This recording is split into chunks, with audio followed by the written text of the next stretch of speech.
Аузубиллахи минаш шайтанир раджим. Бисмиллахир рахманир рахим. Мечеть расположена на Сенном базаре.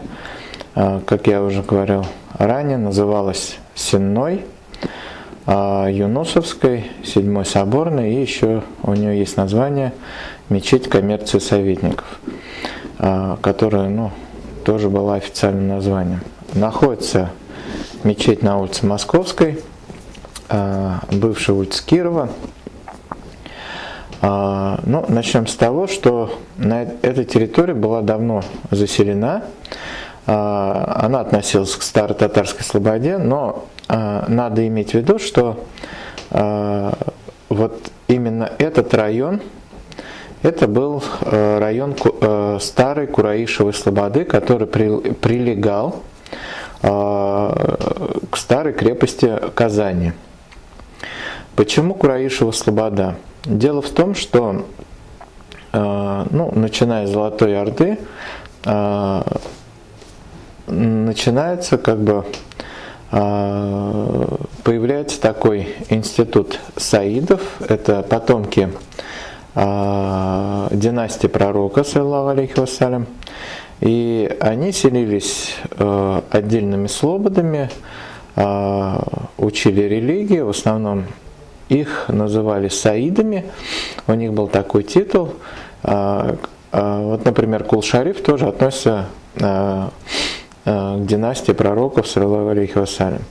Так вот, Кураишева слобода, она была достаточно большой, у нее было кладбище, которое ныне занимает парк на улице Московской, да, то есть на улице Столбовая находилась тоже мечеть Кураишевой слободы, которая простояла практически до 18 века, потом была снесена, и в честь этой мечети и была возведена вот эта 7-я соборная.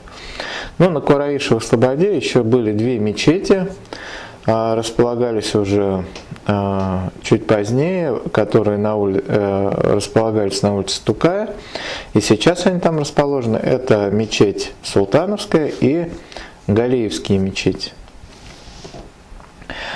Где-то с середины 18 века центр Кураишевой слободы, он начинает формироваться как крупный торговый центр. Дело в том, что здесь проходили крупные торговые пути, но сама улица Московская говорит сама за себя, да, сюда шла дорога из запада, и понятно, что сюда стекался товар, такого европейского образца.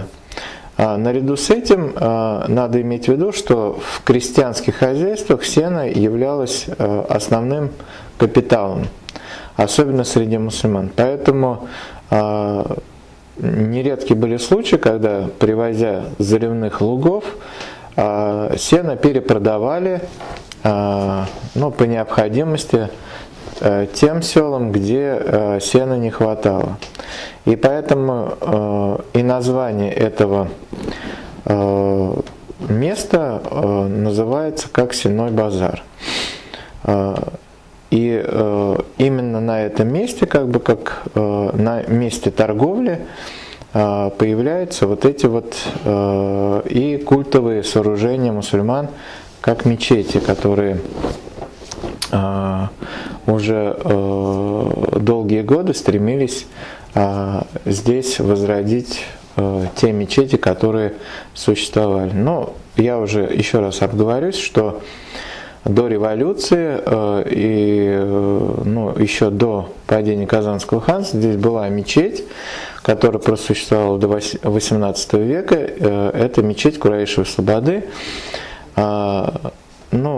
Как говорят историки, мечеть располагалась на улице Столбова, а не на улице Московской, но тем не менее это тот момент, когда мусульмане решили все-таки возродить эту мечеть.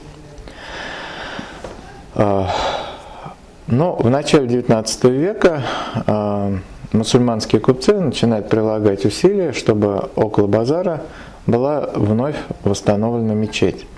В 1816 году вдова купца Китаева, Гибеда Даутова Китаева, владевшая на площади домом и 8 лавками, обратилась в губернское управление с просьбой о постройке на ее счет мечети.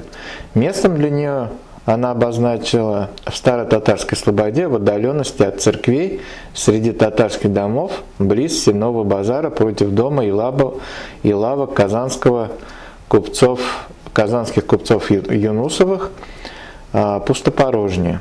Однако из-за противодействия некоторых представителей православной церкви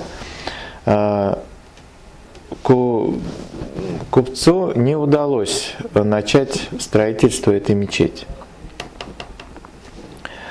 Ну, далее, с возникновением Старо-Татарской Слободы на этой территории появились первые жилые дома. И, как говорится, они и стали поводом для того, чтобы все-таки эту мечеть построить. С другой стороны, будучи верующим мусульманином, обладая внушительным финансовым возможностью, купец не мог оставаться равнодушным. К этому относится, например, Юнусов, который жил напротив этого места. И он как раз-таки внес большую лепту для того, чтобы этот был застроен местом мусульман, мусульманским храмом. Но здесь еще одна такая история, да, то есть дело в том, что это место называли еще местом неверных, потому что здесь всегда был базар, было всегда шумно, и торговцы не всегда слышали азан и не всегда уходили молиться. Поэтому здесь как бы возник такой так называемый угол неверных, и вот как раз таки Юнусов, купец, который жил напротив этого угла, решил все-таки здесь построить вот этот мечеть. И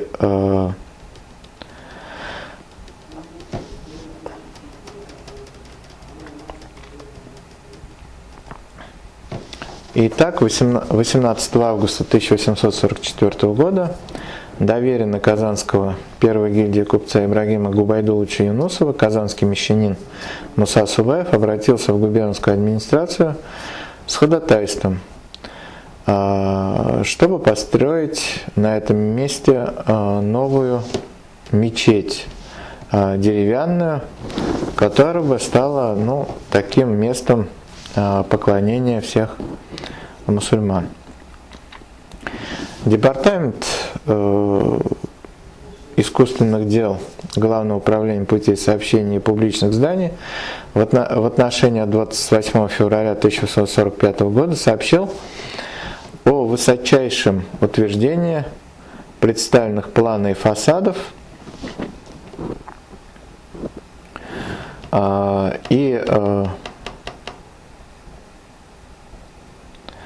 Юнусовы, объяснив необходимость храма для учрежденного ими в 1844 году, первого в истории мусульманского детского приюта, получили твердую поддержку в столице. Сам процесс строительства, по свидетельству Юнусова, шел очень непросто. Он, в частности, писал: «Принялись братья за строительство мечети, заготовив для этого необходимые материалы и первоначально обеспечили рытье котлована под фундамент. Однако, к великому сожалению, показалась вода. Сколько ни копали, вода все не исчезала. Наконец архитектор дал указание: нужно поставить плот по всей длине траншеи. Так и сделали, и на плот поставили гранитные камни. Очень много ушло денег именно на фундамент. На гранит стали класть кирпич, и фундамент поднялся от земли на 2 аршина. Преодолев с помощью талантливого архитектора Ломана технические трудности, братья переломили сопротивление православных священников и конкурентов-имамов из соседней Махалли, которые на время смогли приостановить возведение мечети. Однако Юнусова, объяснив необходимость охраны для учрежденного ими в 1844 году первого в истории мусульманского детского приюта, получили твердую поддержку в столице. Таким образом, строительство благополучно завершилось в 1845-46 годах. При помощи братьев в Махалле появился мактаб, где преподавали имамы мечети высокообразованные и уважаемые священнослужители. Одним из первых имамов Махалли был выбран Сагдеддин бин Файзулла бин Утяш. Он происходил из крестьян деревни Мастяк Саратовской губернии. Получил образование в Апанаевском мадресе у Дамилы Мухаммед Карима Мухаммед Рахимова. В 1856 году его помощником стал Габдальгани бин Салих бин Саид аль-Кими, сын муллы Апанаевской мечети, окончивший мадресе в Бухаре и возглавивший приход в 1862 году.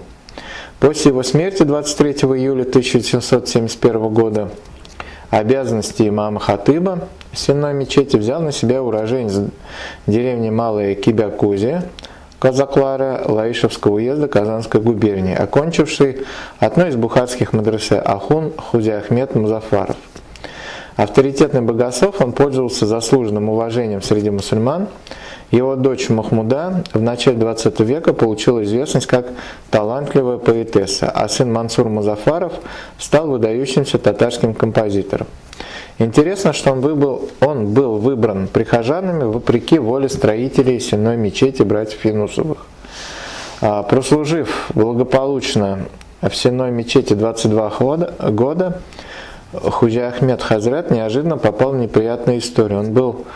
Он, быть может, по неведению совершил обряд бракосочетания несовершеннолетней девушки, что каралось уголовной статьей. Музафаров был отлучен от должности имама Хатыба по приговору суда от 19 мая 1893 года. Просидел целый месяц под арестом. После этого в мечети остался один священнослужитель, второй мулла Габдулла Абдул-Каримович Апанаев. Он родился в семье богатого купца, учился в лучших мадресе Казани и 15 декабря 1890 года получил указ 7963 на должность помощника имама Хатыба в мечеть на Сенном базаре. Уже в первые годы своей деятельности этот замечательный человек сумел добиться широкой известности как убежденный сторонник прогресса, один из ведущих представителей джадидизма. Следуя примеру Галимджана Буруди, Апанаев реформирует мадресе Сенной мечети, полностью который располагался на Евангелистской улице, ныне улица Татарстан, и содержит новые мадресе на свои средства. Богатое купечество, входившее в Махаллиеву мечети и кровно заинтересованное в том, чтобы главой прихода был просвещенный имам, мыслящий категориями не вчерашнего, а завтрашнего дня, решает в 1895 году перевести Апанаева на должность первого муллы. Однако сделать это не удалось. Власти, подозревавшие каждого по-новому мыслящего мусульманина в панисламизме, так и не допустили, чтобы джадид Апанаев стал главным духовным наставником центральной ключевой Махалли Казани. Вместо него 24 февраля 1897 года был избран другой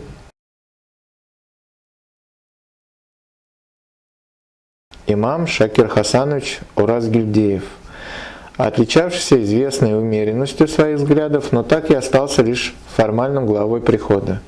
Всеми делами здесь продолжал вершить Апанаев. Под его же руководством по-прежнему находилась местная мадресе. Именно в это время в реформированную школу Габдуллы Муллы перешли из знаменитого Апанаевского училища при второй соборной мечети Хальфа Ахмадхади Муксуди со своими шакирдами, братом Садри Муксуди и Гаязом Исхаки. Они не сумели найти общий язык с консервативно настроенными учителями, и поэтому перешли как раз-таки в новые мадресе.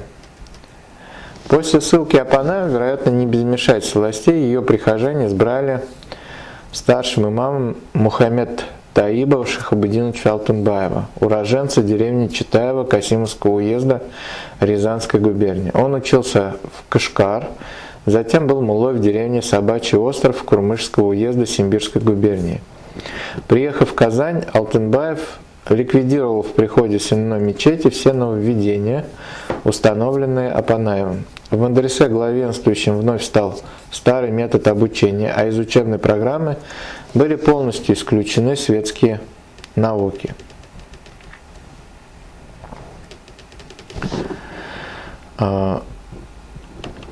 Новый имам сразу зарекомендовал себя противником всяческих отступлений от норм шариата, и этому посвящал все свои проповеди. По всей видимости, идеи Мухаммед Таиба Муллы пользовались определенной популярностью в Казани. Не случайно, что он весьма часто подвергался сокрушительной критике со стороны так называемой светской молодежи, считавшей его приход на место Апанаева одним из ярких проявлений наступившей реакции.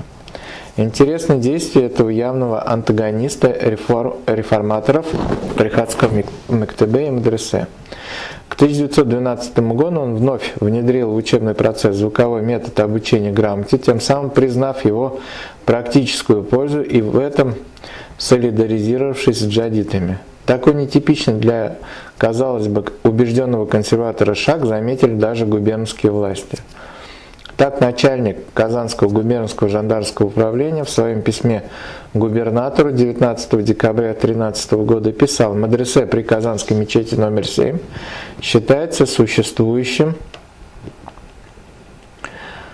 полуофициально, а сущности его знаем мало. Раньше там преподавание велось по старому методу, в настоящее время замечается постепенный переход к новому методу». Однако Мухаммед Таиб Алтынбаев наотрез отказывался от преподавания общеобразовательных дисциплин, за исключением традиционной для всех академических мадресе арифметики, а в обучении религиозно-нравственным наукам сторонился методики Галимджана Буруди. Вот, к примеру, как строилось расписание занятий у Тямышевского мектеба, где уроки брали 35 шакирдов. Суббота – Алифба и Коран. Воскресенье – Имля, Инша, Хисаб. Понедельник – Кираят Туркия, Амаль. Вторник – Мухтасар, Муаллимуль Ауаль. Среда – Хадис, Зарурия. Четверг – повторение пройденного. Собственно, в мадресе учился 65 шакирдов. Его расписание выглядело следующим образом. Суббота – Мулла Заляль, Иса Гуджи, Шарх Мулла, Сахих аль-Бухари, Шамсия, Шарх Мулла, Суллям, Тафхиз, Тафсир. Вторник – Хидая, Акаид. Среда – Исагуджи, Мухтасар. Четверг – Мухтасар. Таким образом, конфессиональное учебное заведение имело смешанный характер. Традиционное богословие уживалось со звуковым методом обучения грамоте.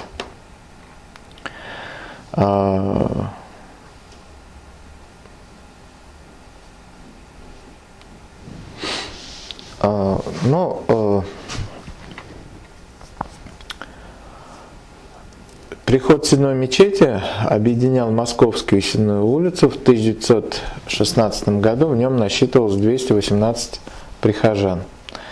Еще 336 мусульманок и 30 домовладельцев. Содержался храм на доход от банка Волжско-Камского.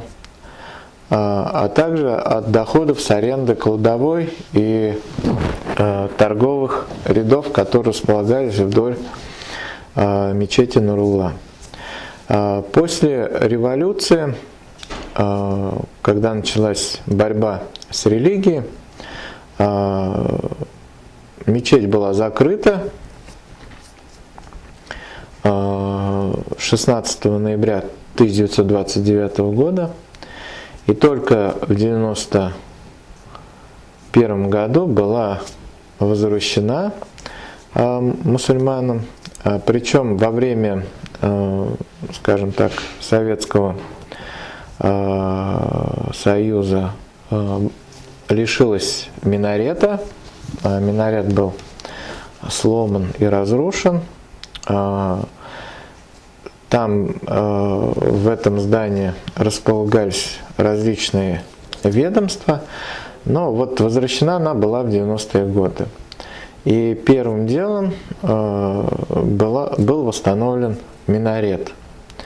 Сегодня, ну вот, уже начиная с 90-х годов, имамом Хатыбом является первый муфтий Республики Татарстан Габдулла Хазрат